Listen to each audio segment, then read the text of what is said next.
Hi అండి, welcome to Shilpa Mohan recipes. నోటికి ఏమీ తినబుద్ధి కానప్పుడు ఏదన్నా పుల్లగా కారంగా కమ్మగా ఏదన్నా భోంచేయాలి, అది కూడా చాలా తృప్తిగా అన్నప్పుడు ఇలా చేయండి. చాలా రుచికరంగా ఉంటుంది, పొట్ట నిండా భోంచేస్తారండి.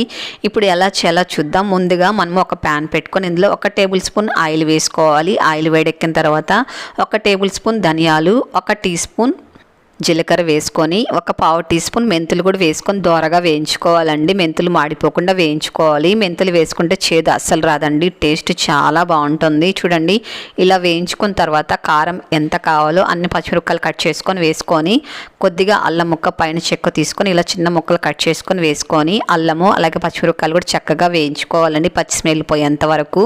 చూడండి, ఇలా వేయించుకుంటే సరిపోతుంది. వీటిని ఒక ప్లేట్లోకి తీసి ఉంచుకుందామండి. అదే ప్యాన్లోకి 1 టేబుల్ స్పూన్ ఆయిల్ వేసుకొని బెండకాయలు నీట్గా ఇలా కట్ చేసుకొని తీసుకోవాలండి. చిన్న ముక్కలు కట్ చేసేసుకొని ఇందులో వేసుకోవాలి. నీట్గా కడిగేసుకొని పొడి బట్టతో తుడిచేసుకున్న తర్వాత కట్ చేసుకోండి. జిగురు అనేది అస్సలు ఉండదండి. మీరు ఇలా వేయించేటప్పుడు హై ఫ్లేమ్లో ఉంచుకొని వేయించారనుకోండి, జిగురు అస్సలు ఉండదండి. బెండకాయ మీడియం ఫ్లేమ్లో ఉంచారనుకోండి జిగురుగా అయిపోతుందండి. కాబట్టి హై ఫ్లేమ్లో ఉంచుకొని ఇలా కలుపుతూ వేయించుకోవాలి. అలాగే బెండకాయతో చేసిన సాంబారు అలాగే కారం పులుసు ఉందండి, చాలా బాగుంటుందండి. దాని లింక్ కూడా ఇస్తానండి, ఒకసారి ట్రై చేయండి. అవి కూడా చాలా నచ్చుతాయండి. చూడండి, ఇలా వేయించుకుంటే సరిపోతుందండి. మంచి కలర్ వచ్చాయి కదా, ఇలా వేయించుకోవాలి. చూడండి, జిగురు అనేది అస్సలు లేదు. ఇవన్నీ కూడా ప్లేట్లోకి తీసుకొని పక్కన ఉంచుకుందాము. ఇప్పుడు అదే ప్యాన్లోకి 1 టేబుల్ స్పూన్ ఆయిల్ వేసుకొని ఆయిల్ వేడెక్కిన తర్వాత 2 మీడియం సైజు ఉల్లిపాయలని ఇలా పెద్ద సైజులో కట్ చేసుకొని వేసుకొని జస్ట్ 1-2 నిమిషాల పాటు వేయించుకుంటే సరిపోతుందండి. ఆనియన్ కాస్త వేగిన తర్వాత ఇందులో 2 పండు టమాటాలని కట్ చేసుకొని వేసుకోవాలండి. టమాటా అనేది కాస్త పుల్లగా ఉంటే టేస్ట్ చాలా బాగుంటుందండి. ఇవి జస్ట్ 3 నిమిషాల పాటు మగ్గించుకుంటూ సరిపోతుందండి, మరి ఎక్కువ వేయించకండి. చూడండి, ఇలా మగ్గించుకోండి సరిపోతుంది. పైన తొక్క అనేది ఇలాగొస్తే సరిపోతుందండి, మరి ఎక్కువ మెత్తగా వేయించకండి. కాస్త ఇలా వేయించుకుంటే సరిపోతుంది. ఇందులో 10 వెల్లుల్లిని వేసుకోవాలండి, పొట్టు తీయకుండా వేసుకోవాలి. అలాగే కొద్దిగా కొత్తిమీర అలాగే కొద్దిగా కరివేపాకు కూడా వేసుకొని తగినంత చింతపండు వేసుకోవాలండి. మనము టమాటాలు వేసాం కాబట్టి చూసుకొని చింతపండు యాడ్ చేసుకోండి. ఇవంతా కూడా 1 నిమిషం పాటు వేయించుకుంటే సరిపోతుంది, మరి ఎక్కువ వేయించకండి. జస్ట్ 1 నిమిషం పాటు వేయించుకుంటే సరిపోతుంది. ఓకే అండి, సరిపోతుంది. ఇప్పుడు స్టవ్ ఆపుకొని వీటిని కూడా చల్లారి పెట్టుకుందాము.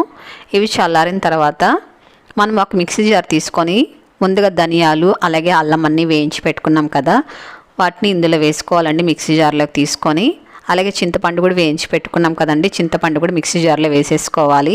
తగినంత సాల్ట్ వేసుకొని వీటిని ఫస్ట్ మనం మిక్సీ పట్టుకోవాలండి.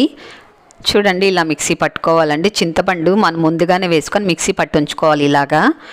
ఇప్పుడు మనము చల్లారి పెట్టుకున్నాం కదండి టమాటా ముక్కల్ని, అవి ఇందులో వేసేసుకోవాలి.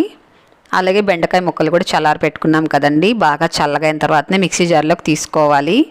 ఇప్పుడు వీటిని కూడా అన్నీ వేసుకున్న తర్వాత మనము మిక్సీ పట్టుకోవాలండి. ఇందులో వాటర్ వేయకూడదండి. వాటర్ వేయకుండా మనము జస్ట్ 5-6 సెకండ్లు మనం మిక్సీ పట్టుకుంటే సరిపోతుందండి. జస్ట్ 5-6 సార్లు పల్స్ ఇస్తే సరిపోతుందండి, మరి ఎక్కువ మిక్సీ పట్టకండి. చూడండి, బెండకాయ అనేది ఇలా కాస్త కనిపించేటట్టే మనం మిక్సీ పట్టుకోవాలి.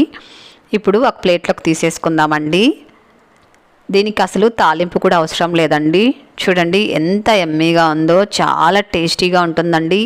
అసలు తింటుంటే అలా తింటూనే ఉండాలనిపిస్తుందండి. అన్నము అంత బాగుంటుందండి టేస్ట్. ఈ పచ్చడి వేసుకొని తింటే మీకు నచ్చినట్లయితే ఇందులో కొద్దిగా నెయ్యి వేసుకొని తినండి, చాలా బాగుంటుందండి.